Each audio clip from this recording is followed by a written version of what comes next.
नमस्कार मित्रांनो, प्राप्त माहितीनुसार महाराष्ट्र राज्य शासकीय सेवेत कार्यरत असणाऱ्या सरकारी कर्मचाऱ्यांसाठी एक महत्त्वाची बातमी समोर आली आहे. शासनाने शासकीय सेवेतील कर्मचाऱ्यांसाठी आणि त्यांच्या कुटुंबियांसाठी नुकताच एक महत्त्वपूर्ण निर्णय घेतला असून या निर्णयामुळे आता या संबंधित नोकरदार मंडळीला आणि त्यांच्या परिवारातील सदस्यांना 5 लाख रुपयांचा लाभ मिळणार आहे. या अनुषंगाने 10 नोव्हेंबर 2025 रोजी राज्य आरोग्य हमी सोसायटी महाराष्ट्र शासनामार्फत एक महत्त्वाचं परिपत्रकही निर्गमित करण्यात आलं.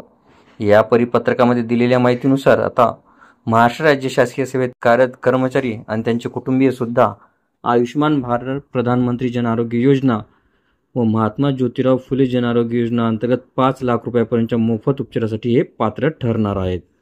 महत्त्वाची बाब म्हणजे या परिपत्रकामध्ये राज्यातील सर्व सरकारी कार्यालयातील सरकारी, निमसरकारी अधिकारी किंवा कर्मचाऱ्यांचे कार्ड निर्माण करण्यासाठी काही सूचना देण्यात आलेल्या आहेत. म्हणजेच आता शासकीय सेवेत कार्यरत कर्मचारी आणि त्यांचे कुटुंबीय सुद्धा प्रतिवर्ष 5 लाख रुपयापर्यंतच्या मोफत उपचारासाठी हे पात्र असणार आहेत. नक्कीच सरकारच्या या माध्यमातून घेण्यात आलेला हा निर्णय शासकीय सेवेतील कर्मचाऱ्यांसाठी.